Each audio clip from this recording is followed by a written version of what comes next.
नमस्कार दोस्तों, स्वागत है आपका अपने अपने YouTube चैनल यूपीपीसीएल क्रैकर्स के अंदर। मैं आशीष गौड़ आपके लिए एक फैक्ट वीडियो लेके आया हूं।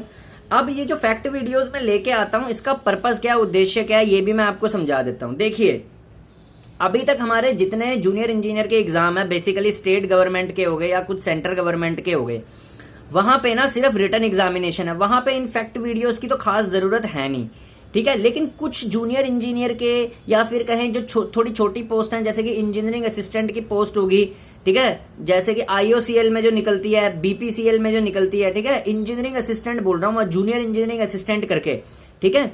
और एनपीसीआईएल में जो साइंटिफिक असिस्टेंट की पोस्ट निकलती है, ये जो पोस्ट होती है ना, इन पे एक स्किल टेस्ट नाम की चीज होती है। उस स्किल टेस्ट में ना इसी प्रकार के जवाब पूछे जाते हैं, सवाल पूछे जाते हैं, ठीक है। मतलब बेसिक इस तरीके के सवाल जिसमें आप उलझ जाते हैं, ठीक है। तो इसीलिए फैक्ट वीडियोस देखनी जरूरी है, क्योंकि आप ये सारे पेपर भी देते होंगे, ठीक है। तो जिसने आज तक कभी पेपर क्वालिफाई किया होगा, तो जो स्किल टेस्ट होता है ना इंडियन ऑयल वगैरह में, ठीक है, आप देख रहे होंगे रिफाइनरीज के लिए फॉर्म आता है उसका, इंजीनियरिंग असिस्टेंट ग्रेड 4 की पोस्ट पे। वहां पे स्किल टेस्ट में ना ऐसी सवाल पूछते हैं, थोड़ा बहुत प्रैक्टिकल नॉलेज पूछते हैं, वो इक्विपमेंट दिखा के, और ऐसे बेसिक क्वेश्चन पूछते हैं। तो आज का जो क्वेश्चन है बेसिकली, ठीक है, आज का जो क्वेश्चन है, fact video and skill test नाम रख दूंगा मैं इस सीरीज का, ठीक है। तो आज का जो क्वेश्चन अगर आपसे कोई स्किल टेस्ट में पूछ सकता है या किसी इंटरव्यू में पूछ सकता है, वो ये पूछ सकता है कोई इंटरव्यूअर कि जो ट्रांसफॉर्मर में जो कोर लॉसेज होते हैं वो कांस्टेंट क्यों होते हैं, और कॉपर लॉसेज जो होते हैं वो वेरिएबल क्यों होते हैं। ये एक इंपॉर्टेंट क्वेश्चन है और हर एक इलेक्ट्रिकल इंजीनियर को इसको पता भी होना जरूरी है, ठीक है। देखिए, ट्रांसफॉर्मर के अंदर जो कोर लॉसेज होते हैं, इन्हीं को आयरन लॉसेज भी कहा जाता है, और ये मिक्सचर होते हैं दो लॉसेज का, hysteresis and eddy current losses का, ठीक है।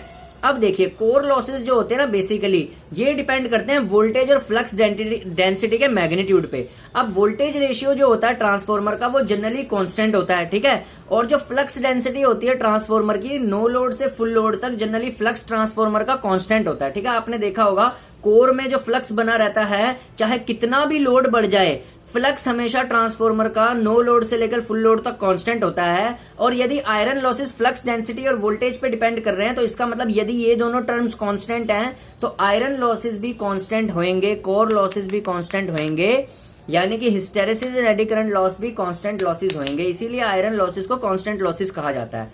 वहीं अगर हम बात करें कॉपर लॉसेस की, कॉपर लॉसेस हमारे पास हमेशा डिपेंड करते हैं करंट के मैग्नीट्यूड पे।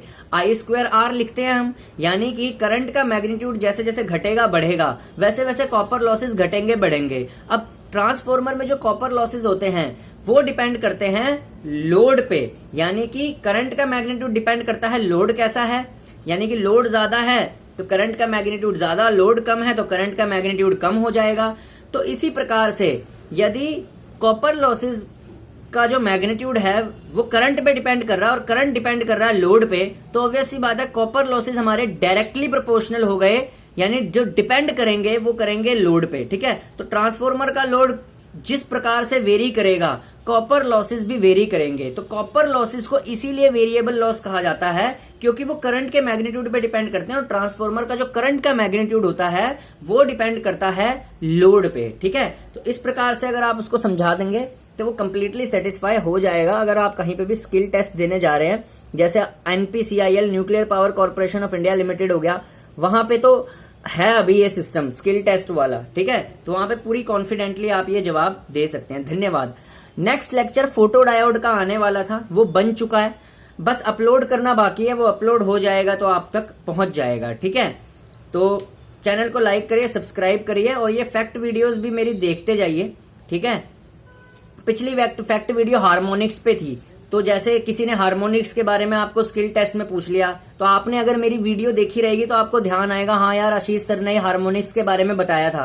फेरांटी इफेक्ट के बारे में आपने पूछ लिया, तो ना जैसे मैं बता रहा हूं ना, ऐसी कार्बन कॉपी करके वहां पे बता देना, बिल्कुल बिल्कुल सेटिस्फैक्ट्री आंसर्स हैं वो सारे। फेरांटी इफेक्ट मैंने आपको बताया था कैसे रिड्यूस करते हैं, तो वो आप यहां से बता सकते हैं, ठीक है। और जो असिस्टेंट इंजीनियर वाले लड़के हैं उनको भी ये फैक्ट वीडियो काम आ सकती है, क्योंकि इंटरव्यूज में जनरली ऐसे ही क्वेश्चन पूछे जाते हैं जो बिल्कुल बेसिक होते हैं, ठीक है। तो उस टाइम थोड़ा सा ध्यान नहीं रहता तो हड़बड़ा जाता आदमी, ठीक है। इसी प्रकार के क्वेश्चन पूछे जाते हैं, ठीक है। तो आप फैक्ट वीडियोस को हमेशा देखते जाइए, इससे ज्ञान लीजिए, ठीक है, क्योंकि कभी ना कभी या तो आप ये सब एग्जाम्स देंगे ही, ठीक है।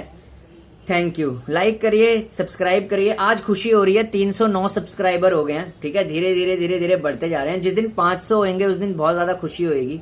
ठीक है, और 1000 सब्सक्राइबर अगर मेरे हो गए तो आपको एक सबसे ज्यादा एडवांटेज मिलेगा दोस्तों, मैं लाइव आ सकूंगा। लाइव आके आपको एमसीक्यू भी करा सकूंगा, आपसे बातें डिस्कस कर सकता हूँ। लाइव आने का ये फायदा होता है कि आप उसी टाइम, जिस टाइम आपको टाइम मिल रहा है वहां पे आप आ सकते हैं। ठीक है, रिकॉर्डेड लेक्चर में तो ये होता है कि टाइम निकाल के करना पड़ता है। लाइव तो आप कहीं पे भी बना सकते हैं। ठीक है, तो लाइव भी आ सकता हूं मैं, और देख लेना इसी साल मैं आपको लाइव आता भी दिखूंगा, क्योंकि मेरे को कॉन्फिडेंस हो रहा है। हर एक बच्चा एक ना एक दिन मेरा चैनल सब्सक्राइब कर रहा है, तो मुझे लग रहा है, मुझे खुशी हो रही है, मुझे मोटिवेशन मिल रही है दोस्तों। अब मैं फोटो डायोड का एक बढ़िया लेक्चर लेके आने वाला हूं, और फोटो डायोड के बाद दोस्तों ट्रांसफॉर्मर के एमसीक्यू लेके आने वाला हूं। रेडी रहना दोस्तों, यूपीपीसीएल क्रैकर्स के साथ आपका चैनल है, सदैव चलता रहेगा। धन्यवाद।